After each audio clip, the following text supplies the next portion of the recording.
now going to be designing a gray glass xylophone.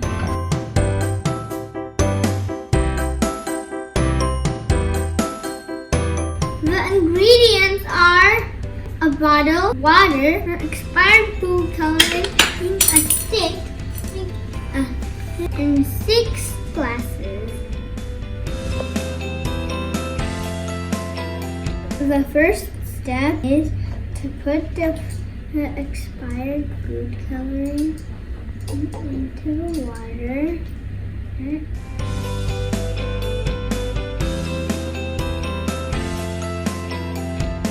When you're done, be sure to put different amounts of water into the glass.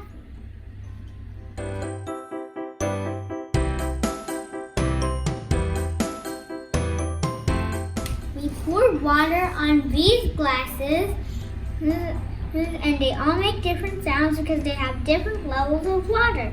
We put food coloring on them, and we followed the ingredients. Now it's time to play some melodies.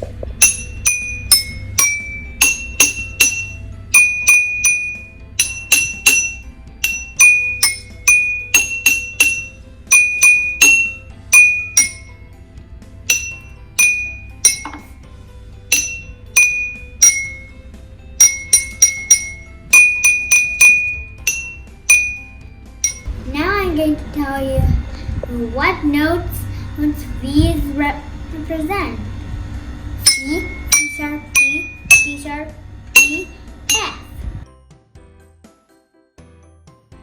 When I tap the glasses, I generated sound waves that travel through the water.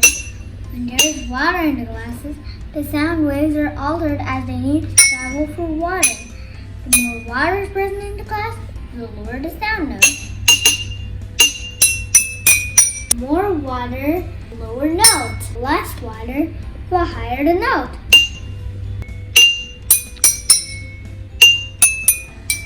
I hope you like this video. Bye bye.